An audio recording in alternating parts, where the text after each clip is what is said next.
Now, the Select Committee on Economic Development and Trade has raised concerns about the work of business rescue practitioners in the South African Post Office. Now, the committee is also worried about how their strategy is likely going to lead to further job losses. Sonja Boshoff, who is the chairperson of the Select Committee on Economic Development and Trade, joins me now for this discussion and a little bit more. Sonja Boshoff, thank you so much for the time this afternoon. Really appreciate it. Let's just unpack this a little bit more. Your concern primarily here is around further job losses and transparency. Is that correct? Yes, Arabella, that is problematic for myself and the committee because we've seen this turnaround strategy. And while there's intent on paper, what's missing is the substance. We're talking about billions in debt and thousands of jobs lost, yet we're being fed hope, not answers. And let me just be frank at this point in time, the presentation really raised more questions than what answers were given. It's one thing to say you're reinventing SAPO, it's another to show how, with what resources and in what time frame. And that is what we did not see. What gets given to you then when it comes to the business rescue practitioners? Because the assumption here is that the business rescue practitioners put forward this proposal. They say to you that because of this, we're going to have to cut, 4,000 employees. But they've given you nothing further than that? Have they given you timelines on when this will be completed? Any other further details? No, absolutely not. As I said in the beginning, we were given the turnaround strategy. That it was asked that it be presented in camera. And up until today, they cannot say to us, there's more of the same given to us. There are vague promises, there are no clear timeframes, and no concrete action plan to deal with debt or job losses or modernization. And we, as the Select Committee on Economic Development and Trade, we're not just here to listen. We are demanding transparency, measurable outcomes, and value for billions spent keeping SAPO afloat. And that was not forthcoming. And this is what we wanted from them. And up until now, I cannot understand why they wanted to present it to us in camera. We acceded to that request, but there's nothing on paper that they can say to us, this is the reason why it had to be in camera and it had to be taken out of the public domain.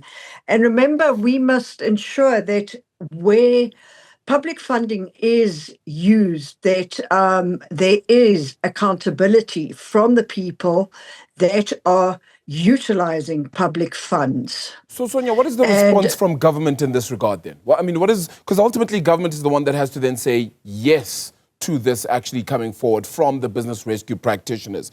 And yet, they don't have timelines. They don't even have a clarity with regards to funding.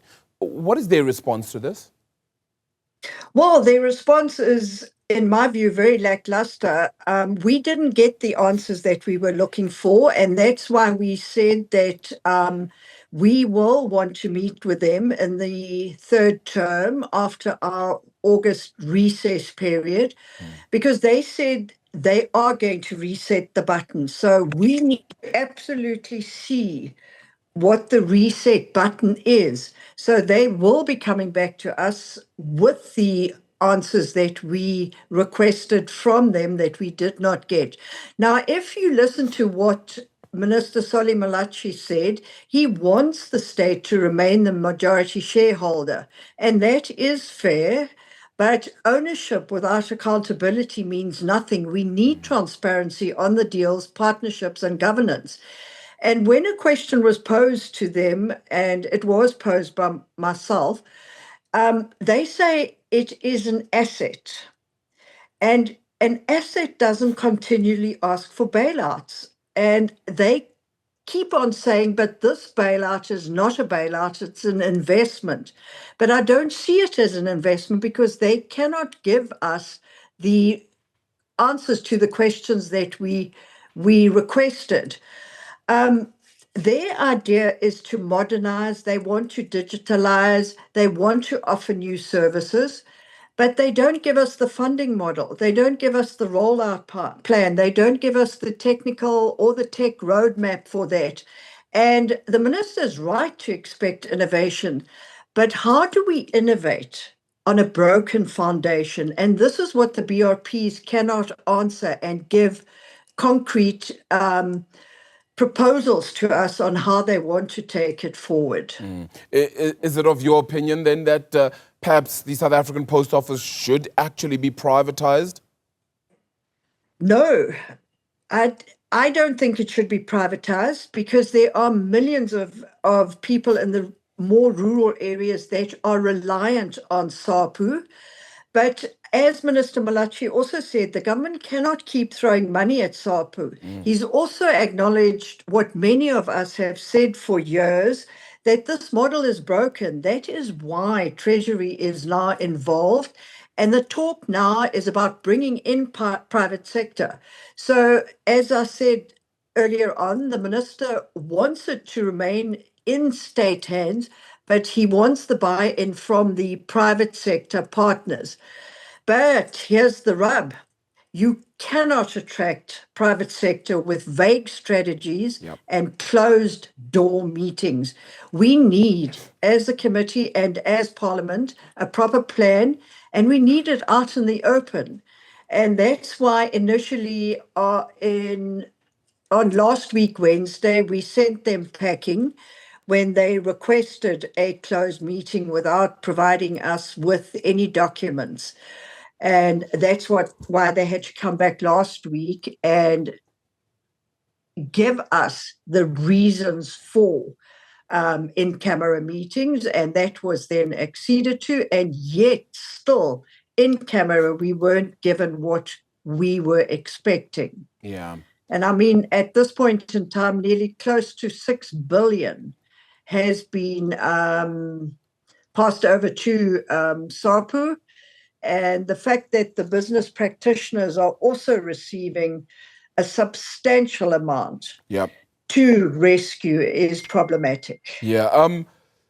At this point then, what you've given me so far is to say that if the private sector gets involved, that becomes in some ways a similar model to what we have with Eskom, where government owns a portion of it.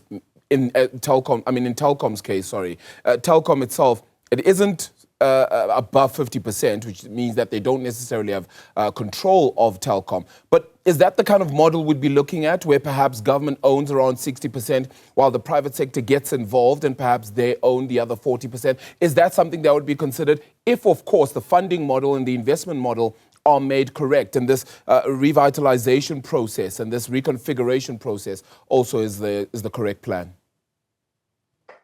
Arabile, that's a difficult question to answer, because I haven't seen anything on the table with regard to the proposals from Minister Malachi.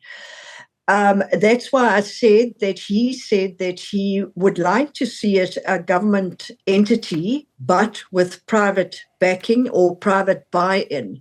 Because the fiscus, as you yourself know, is under severe pressure, and SAPO's dependency on bailouts is financially unfeasible.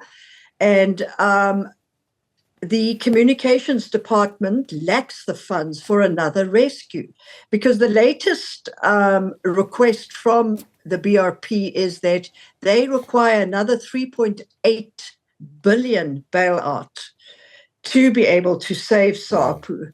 And it's something that you yourself know, the budgets have been cut to the bone. Yep.